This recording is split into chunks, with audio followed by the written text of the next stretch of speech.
আবার দেখবেন কিছু কিছু মানুষ আছে এরা বলে ভগবানটা নাই, সব ফালতু জিনিস। ভগবান আছে, তোমার কাণ্ড জ্ঞান নাই। যার জ্ঞান নাই তার কাছে ভগবান থাকবে কি করে? যার জ্ঞান আছে তার কাছে ভগবান আছে। কোথায় ভগবান আছে? রামকৃষ্ণ মঠ, ভারত সেবাশ্রম, গৌরীয় মঠ, সমাজবাড়ি মঠ, পাটবাড়ি মঠ, স্কন মঠ, এরা কায় মনোবাক্যেশ্বরকে বিশ্বাস করে। ডক্টর এপিজে আব্দুল কালামের মতো ব্যক্তি,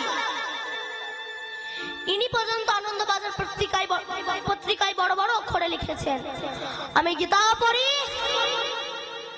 আবার নামাজও পড়ি। এহেন ব্যক্তি কায় মনোবাক্যেশ্বরকে বিশ্বাস করে। কিন্তু আমার মতো মূর্খ, আমি ঈশ্বরকে বিশ্বাস করতে চাই না। কেন? প্রহ্লাদ শিশু বয়সে ভগবানকে ডেকেছিল, তো তাই পেয়েছিল। শিশু মনে ডাকাতে এসেছিলেন। কিন্তু প্রহ্লাদের বাবা হিরণ্যকশিপুর, তার পয়সা ছিল, গাড়ি বাড়ি ছিল, অহংকারে মত্ত হয়ে ভগবানকে বিশ্বাস করেনি, তাই তাকে ধ্বংস হয়ে যেতে হয়েছিল। কেন? হিরণ্যকশিপুর প্রহ্লাদকে বলেছিল, বলতে পারো প্রহ্লাদ, তোমার ভগবান কোথায়? মারবারও কিন্তু কম চেষ্টা করেনি, আমরা জানি সবাই। আমি ছোট করে বলছি, কারাগারে বন্দী করে রেখে দিলেন, না খাইয়ে মারলেন। 3 দিন হয়ে গেল, প্রহ্লাদ কিছু খায়নি। কিন্তু প্রহ্লাদের মা কয়াধু মা প্রান্ত কিছু ক্ষীরের নাড়ু তৈরি করে প্রহরীর হাতে দিয়ে বলেছিল, জানা প্রহরী, আবার প্রহ্লাদকে একটু খাইয়ে দিয়ে হয় না। যে প্রহরী প্রহ্লাদকে মানুষ করেছিল তার ভেতরেও তো কিছু মমতা আছে। প্রহরী ওই নাড়ুর থালাটা হাতে করে নিয়ে যাই না, আঁচলে করে লুকিয়ে নিয়ে যাচ্ছে। হিরণ্যকশিপুর দেখতে পেয়েছে। প্রহরী, কোথায় যাচ্ছিস? মহারাজ, এই যে মহারানী প্রহ্লাদের জন্য ক্ষীরের নাড়ু পাঠিয়েছে, আমার কাছে নিয়ে আয়। ওই নাড়ুতে কালকুট বিষ মাখিয়ে দিয়ে বলে, যা প্রহ্লাদকে খাইয়ে দিয়ে আয়। প্রহরী চোখের জলে ভাসতে ভাসতে বুকখানা ভাসিয়ে ওই বিষ মাখানো নাড়ুর থালাটা হাতে নিয়ে গিয়ে প্রহ্লাদের কাছে দিয়ে এসে বাইরে এসে মনে মনে ভাবছে, প্রহ্লাদ ওই বিষ মাখানো নাড়ুটা সেবা করে কিভাবে ছটফট করতে করতে মারা গেল, তা আমি একটু নিজের চোখে দেখবো।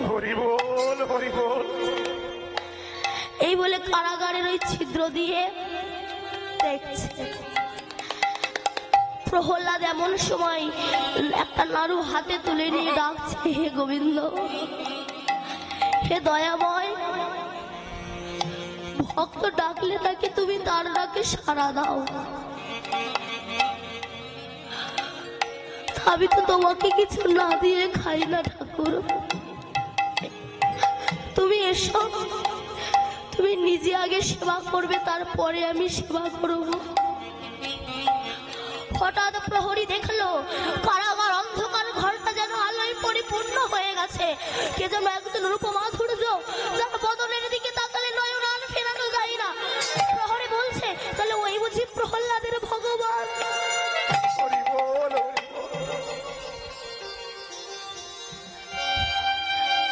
ওই বিষ মাখানো নাড়ুগুলো নিজে সেবা করলো, আর নিজে কিছু নাড়ু এনেছিল প্রহ্লাদকে খাইয়ে দিয়ে চলে গেল। প্রহরী বলছে, হে ভগবান, তুমি ভক্তের জন্য বিষও খেতে পারো, বিষ খেতেও তোমার দ্বিধাবোধ করে না। গেছেন। আজ থেকে আর আমি মহারাজের দাসত্ব নয়, প্রহ্লাদ যার চরণে দাসখত লিখে দিয়েছে, আজ থেকে আমি তার চরণে দাসখত লিখে দেব। তাই ভগবান ভক্তের জন্য সবই করতে পারে গো মা। তাই আজ গৌরাঙ্গ মহাপ্রভু সুরধ্বনি তীরে খেলছে, তো তাই দেখে পদকর্তা পদ লিখছেন।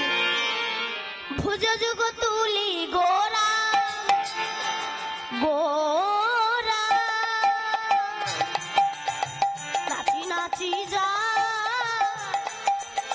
ভুজ যুগ তুলি গোরা নাচি নাচি যা, যুগ তুলি গোরা নাচি নাচি যা, গলে দোলে বনমালা কিবা শোভা, গলে দোলে বনমালা কিবা শোভাতে, গলে দোলে বনমালা কিবা শোভাতায়, না দোলাতে আপনি দোলে, না দোলাতে আপনি দোলে, না দোলাতে আপনি দোলে, গৌর গলার ফুলের মালা, না দোলাতে আপনি দোলে,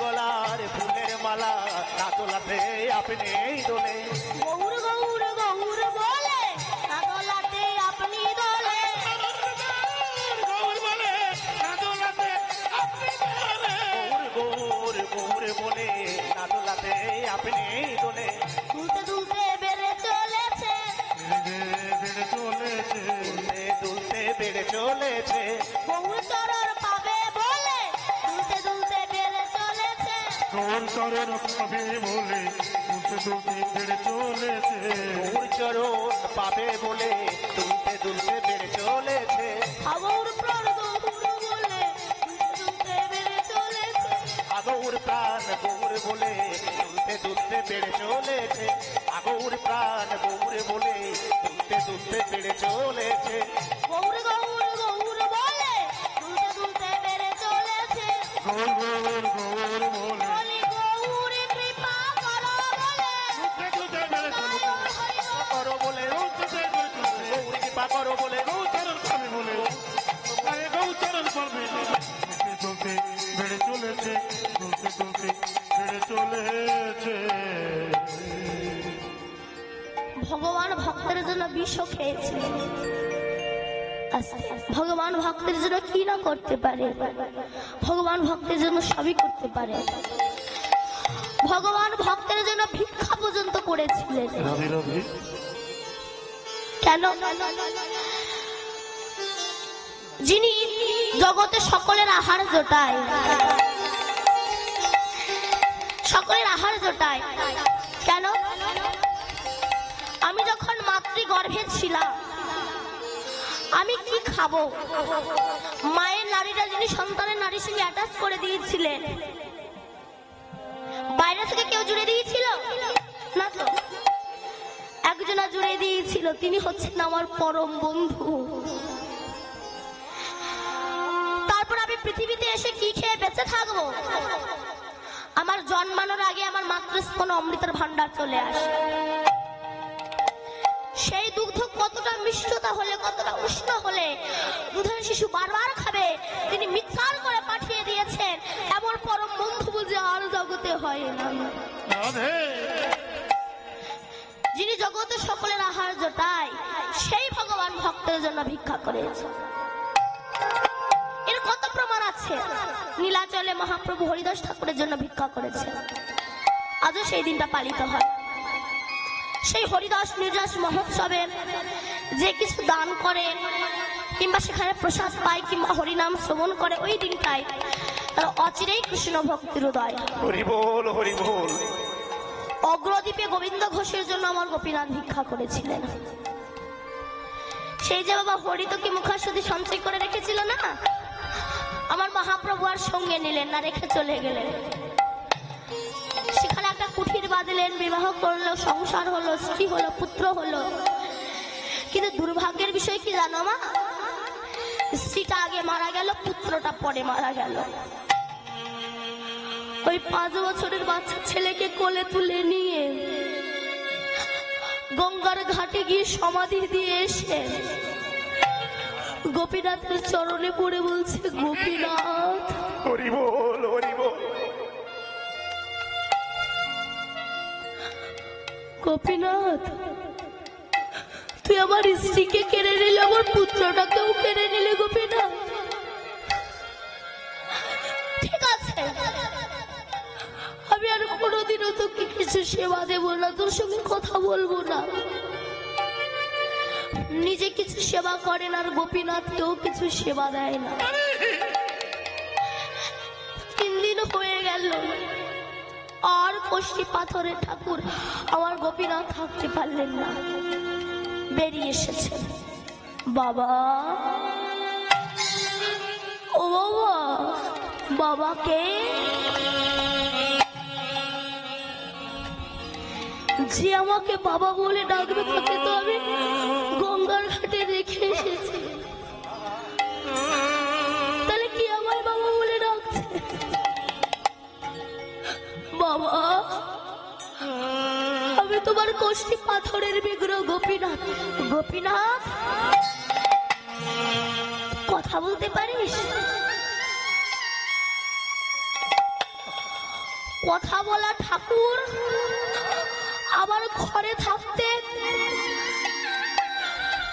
আমার ছেলেটা চলে গেল, তুই দাঁড়িয়ে দাঁড়িয়ে দেখলি গোপীনাথ?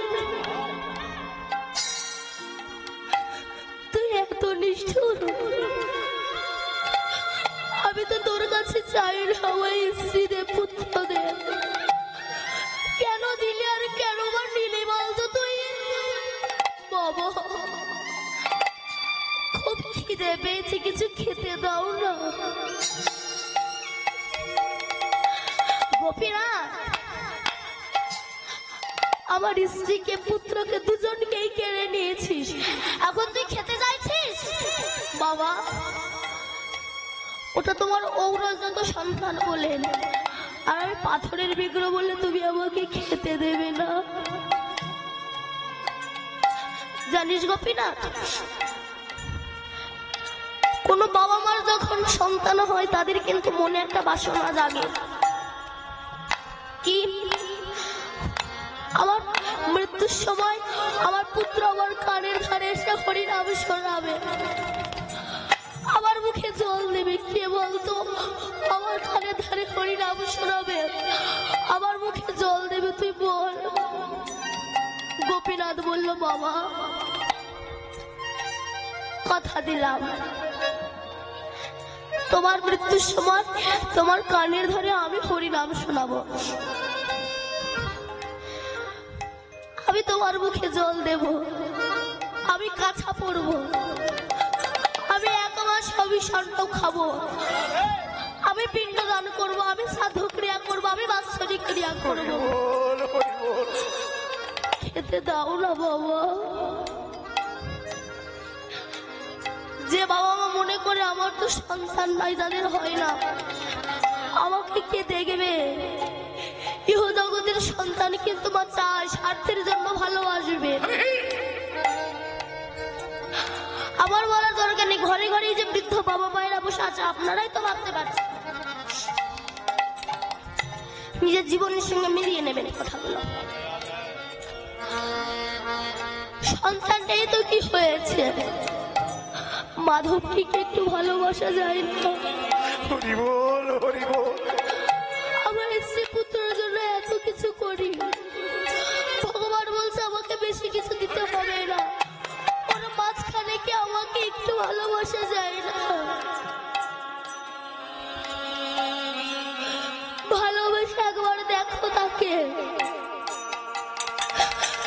সে তোমার অবশ্যই কৃপা করবে। আমি করবো বাবা, খেতে দাও না। গোবিন্দ ঘোষ লোকের দাঁড়ে দাঁড়ে ভিক্ষা করে এনে রন্ধন করে গোপীনাথের সামনে ধরে দিয়েছে।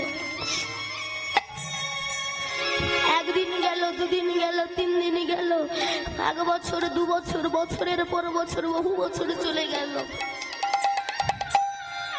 এবার গোবিন্দ ঘোষের চলে যাওয়ার সময় হয়ে এসেছে। চলে তো সবাইকে যেতেই হবে, কেউ 2 দিন পরে কেউ দুদিন আগে। রাধে রাধে। যেতে তো সবাইকে হবেই, যাওয়ার আগে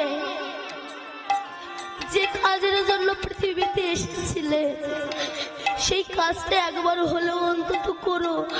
একবার কৃষ্ণ বলে চোখের জলে ভেসো, দেখো কৃষ্ণ রাবিককে কতটা শান্তি পাওয়া যায়। তাই গৌর হরি বল, হরি বল।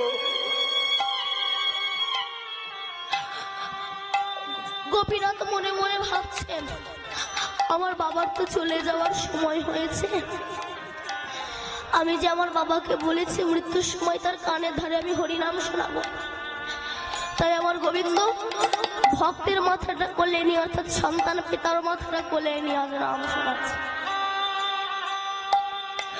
কি নাম? ও হরে কৃষ্ণ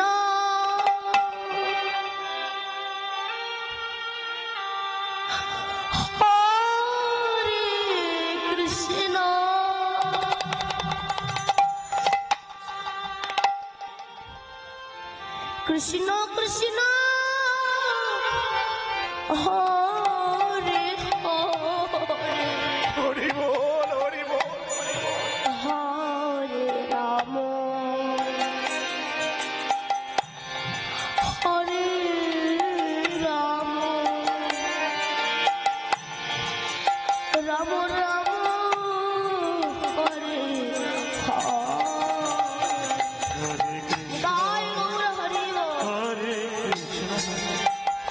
কৃষ্ণ কৃষ্ণ হরে হরে হরে রাম রাম হরে হরে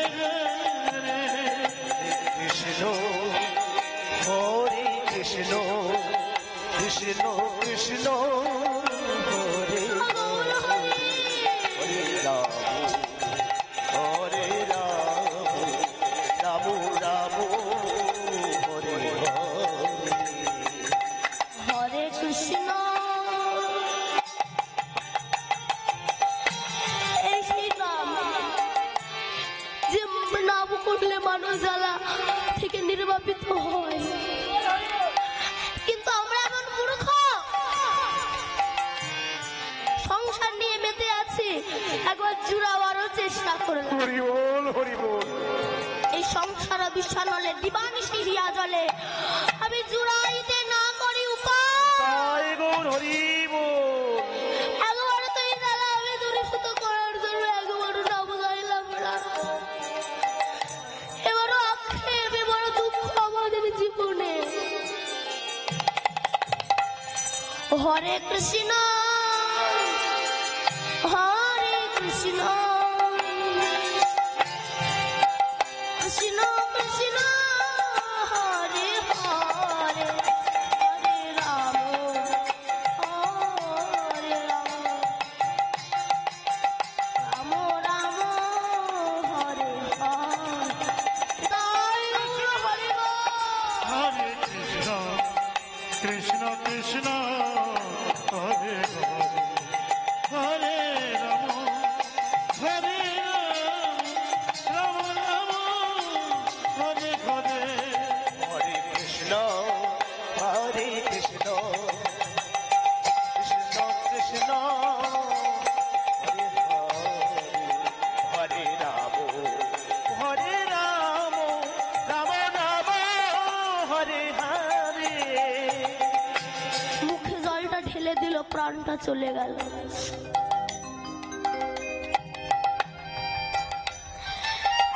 সেদিনকে পূজারী গোপীনাথের অর্চনা করে শয়নে গিয়ে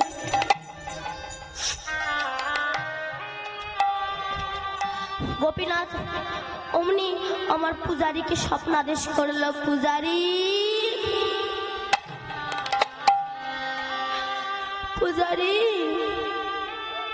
জানো তো আমার বাবা না আমায় ছেড়ে চলে গেছে, কতটা প্রেমে থাকলে আমার গোবিন্দ বলছে আমার বাবা আমায় ছেড়ে চলে গেছে, কিন্তু আমি যে আমার বাবাকে কথা দিয়েছিলাম মৃত্যুর সময় একটা পুত্রের যেমন পিতার প্রতি কর্তব্য বা দায়িত্ব থাকে, সেই দায়িত্ব আমি মাথায় করে নিয়েছি। পূজারি, পূজারি, কালকে আমার রাজবেশ খুলে দিয়ে আমাকে কাছা পরিয়ে দিও, 1 মাস আমাকে হবিষণ্ণ খাইও। যেদিন আমার বাবার শ্রাদ্ধের দিন, ওই দিন তুমি আমাকে শ্রাদ্ধ বাসরে নিয়ে যেও না, আমি আমার বাবার জন্য পিণ্ড দান করব। পরের দিন পূজারি উঠে দেখছে গোপীনাথের চোখের জলে গোপীনাথের রাজবেশটা ভিজে গিয়েছে। ভক্ত যেমন ভগবানের জন্য কাঁদে, আমার ভগবানও তেমনি ভক্তের জন্য কাঁদে। কেন? আমরা বলি ভগবান আমার মতো দুঃখ আর কারণ নেই। ভগবান বলছেন তোমরা বলো আমার মতো দুঃখ জগতে নেই, কিন্তু এবার বলো তো আমার মতো দুঃখ কি তোমাদের কারণ আছে? কেন? 6 দিন বয়সে আমার মামা সে পাঠিয়েছে আমাকে মারার জন্য পুতনা রাক্ষসীকে। কত অঘাসুর বকাসুর সবাইকে আমি বধ করলাম। তা বললাম আমার মতো দুঃখ কি তোমাদের কারোর আছে?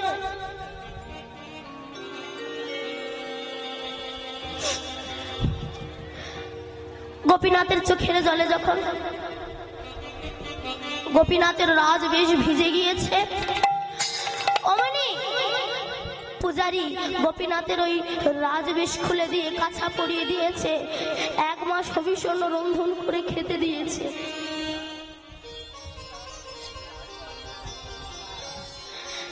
যেদিনকে শ্রাদ্ধ ক্রিয়ার দিন, শ্রাদ্ধ ক্রিয়ার দিন, সেদিন সমস্ত ভক্তরা মাথায় করে চাল ডাল সবজি ইত্যাদি এনেছে। পূজারি ঠাকুর, পূজারি ঠাকুর, একটু ঘোষ ঠাকুরের ছেলেকে ডেকে দেবে। ঘোষ ঠাকুরের ছেলেকে ডেকে দেবে। পূজারি বলছে কি গো, ঘোষ ঠাকুরের তো কোনো ছেলে নেই। কি কালকে আমাদের বাড়ি একটা ছেলে গেল, উস্কো খুস্কো কেশ, দেখতে একটু কালো কিন্তু ডাকটা কি মধুর গো। আমাদেরকে গিয়ে বললো মা, ও মা আমার বাবা যে চলে গিয়েছে, তোমরা কিছু ভিক্ষা দাও না। আমরা বললাম তুই কার ছেলে রে? বলে আমাকে চেনো না, আমার বাবাকে চেনো না? আমার বাবার নাম গোবিন্দ ঘোষ, আমি গোবিন্দ ঘোষের ছেলে। আমরা বললাম তুই এইটুকু ছেলে নিয়ে যাবি কি করে? তুই যা, আমরা পৌঁছে দেবো। তাই তো এসেছি গো। কেউ বলছে আমাদের বাড়ি আগামীকাল গিয়েছে, গতকাল গিয়েছিল। কেউ বলছে আমাদের বাড়ি গত পরশু গিয়েছে। কেউ বলছে আমাদের বাড়ি আজকে সকালবেলা গিয়েছে। পূজারি ঠাকুরের বুঝতে দেরি হলো না। ওগো তোমরা চিনতে পারোনি, চিনতে পারোনি তাকে। কে গিয়েছিল জানো তোমাদের দ্বারে ভিক্ষা করতে? দেখবে স্বয়ং কোষ্ঠী পাথরের বিগ্রহ গোপীনাথ তোমাদের দ্বারে ভিক্ষা করতে গিয়েছিল। গোপীনাথ তুমি ভক্তের জন্য ভিক্ষা পর্যন্ত করতে পারো? গোপীনাথকে শ্রাদ্ধ বাসরে আনা হলো। হাতে পিণ্ডটা দেওয়ার সঙ্গে সঙ্গে, মন্ত্র পড়ার সঙ্গে সঙ্গে পিণ্ডটা হাত থেকে গড়িয়ে গেল। যারা ভক্তির নয়ন এসেছিল তারা দেখতে পেল, যারা অভক্তির নয়ন নিয়ে এলো তারা দেখতে পেল না। কেন? গোপীনাথ বলেছিল যতদিন পৃথিবীতে চন্দ্র সূর্যের উদয় হবে ততদিন আমি নিজে ভিক্ষা করে এনে আমি আমার বাবার বাৎসরিক ক্রিয়া করব।